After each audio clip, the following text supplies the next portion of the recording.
Hey guys, Lockie here with another video. Today's going to be a little bit different. I'm going to run through a video I did recently on my Instagram about Heelside Tacking. It got a decent amount of interest and I thought I'd dig a little bit deeper into the nuance of the tips that I gave in the Instagram video. So yeah, let's jump into it. So yeah, basically I uploaded this, got a lot more attention than most of the other videos that I've been posting. I just wanted to go into a little bit more detail with the tips that I gave during that video. Main thing I said was, yeah, time on the handles. You really want to guide your wing around through the tack so that the wing rolls through the tack and lands on the new side. I've seen a lot of videos of people trying to learn how to tack, and what they'll do is they'll go sheet into the tack. They'll start to roll the wing overhead. They'll let go of their backhand pretty early, and then they'll reach up for the leading edge strut and sort of lift it around to push the wing so it actually rolls overhead. It's sort of a band-aid fix. It'll get you through a tack and it'll help you unlock your tacks, but it won't help you get through tacks cleanly all the time. And I think as the breeze gets stronger, this band-aid fix gets a little bit harder to execute, because you're really trying to push that leading edge around when you can have the same effect by just holding onto your backhand a little bit longer and sort of punching it away so that the wing rolls the way that it's meant to roll. So just to read the steps that I put in the video, I said, number one, guide the wing through the tack with both hands on the handles. So as I was saying, you want to really hold on to the handles, punch with that backhand, try and get that wing around. Number two was switch hands as late as your shoulder mobility allows. This will be different for everyone. Some people won't have the benefit of shoulder mobility, so really can't get far overhead and reach behind them. But I do find that if you have the shoulder mobility, holding on for longer will definitely help. Number three, and the final thing that I said, was as you let go of the back handle, you want to look at your back handle. This will help you get your new backhand onto the back handle as soon as possible. The sooner you can catch that back handle, the sooner you can sheet on, the sooner you can accelerate, and the less chance you'll have of reaching the stall speed of your foil and crashing out. I think these tips are really good and have worked really well for me, but there's definitely a little bit of nuance that I want to dig into with this. The main thing I wanted to touch on was that final step. So as you let go of the back handle, you want to look at your back handle. This is really helpful for those that are getting through the tack and then are sort of not finishing the tack, if that makes sense. I see a lot of people, they'll start carving through the tack, they'll get through head to wind, they'll turn a little bit past head to wind and start heading towards that new angle. Their wing sort of stops overhead, their board their foil stalls, the board drops out of the sky and they crash. And this is where looking for the back handles really helped me. And then I think once you get the muscle memory of finding that back handle, you want to switch to looking in the direction that you want to take the tack. So if you spend too long looking at the back handle, you're not going to continue the path that you wanted to continue. You'll probably start turning too far downwind. If you don't catch the back handle at all, then you're just not going to land the tack. So that's where I find it's helpful while you're learning. Have that quick little glance at the back handle, grab it, and then look back to where you want to be tracking. And then once you dial in that muscle memory, get rid of that quick glance back at the back handle, because you want to be, best case scenario, you want to be looking at where you want to go on the water. Let's do a little bit of a deeper dive I'll pull up the video and we'll slowly step through it just to go through the things that I'm thinking about. Before I've even started to think about rolling the wing over my head, I'm thinking about speed. Like, I want to go fast.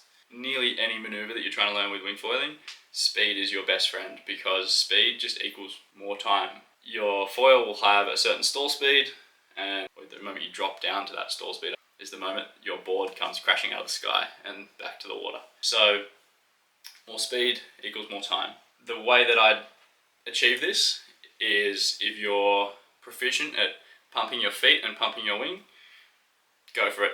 Couple 2, 3, 4 pumps with the wing and with your feet to really build some speed. And if you're not proficient with those sort of things, then a long-term fix, practice that. Short-term fix, bear away a little bit, so head towards a bit of a reaching angle, and that'll help you build speed before you turn into the tack. Okay, so from there, if we step through a few frames, you can see the board's starting to carve upwind a little bit as I'm bringing the wing overhead.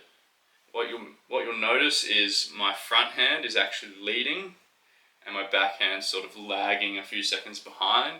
So what that looks like is my front hand is moving over my head and my backhand is not quite as far over my head as my front hand is. So the reason I do that is that's what helps you get that roll happening. That's what helps the wing actually rotate. So a good way to practice this is on land, standing with your wing sort of half sheeted like you're going upwind, and then try and just sort of Mexican wave to get it over your head, get the wingtip to touch on the other side. In doing that, you might end up throwing your wing into the dirt, so just get ready for, try and do it on soft grass, and get ready to just let go of your backhand and let the wing sort of flop over on itself. That little drill will get you used to rolling your wing as opposed to that quick fix that we see sometimes where people will just try and push the leading edge with their backhand after they let go of the back handle. Okay, so after that, if we step a few more frames, I'm sort of working the wing across earlier than I'm getting the board across. So the board's still pointing in, I guess, the old upwind direction a little bit, and the wing is actually heading towards that new upwind direction on the other side of the tack. And you'll notice that my center of gravity, or my body, is sort of leaning to the new side as much as possible. And you'll see this to the extreme with the Ken Adgates and the Johnny Heineken's sort of style of tack, where they're really aggressive, getting the board to lean over, their body to lean over, and the wing actually all the way super far extreme to the new side, and that's how they get that really aggressive carve through the tack. So yeah, we keep pushing through. I've let go of the handle here, so you can still see that I'm actually still going in the old upwind direction with the board and the foil, but I've gotten the wing to roll to almost into the new upwind position, and I find the windier it gets, the less aggressive you get with this roll. But yeah, you'll see as I move through a few more frames. So we keep going, keep going, keep going. This is where I'm spotting through the wing to the water where I want to carve the board around to. I've let go of the backhand. I'm now working my front hand around so that both hands can be on the front handle. You can see the board's pointing head to wind. I've started carving it almost all the way through as I'm grabbing both handles. And this is where you'll see, for me, I do that tiny little glance back, and you'll see it's, quick. It's only a couple frames. So glance back, grab the handle, and then look back to where I take the board to next. So there we go. And then as soon as you get that back handle, power comes on, bang. And you'll notice that for me, I've been dialing these in a lot, and I really like the feeling of bang, power on with the backhand in the new direction. That initial power gives me permission to bring both my feet to the front of the board and swap feet.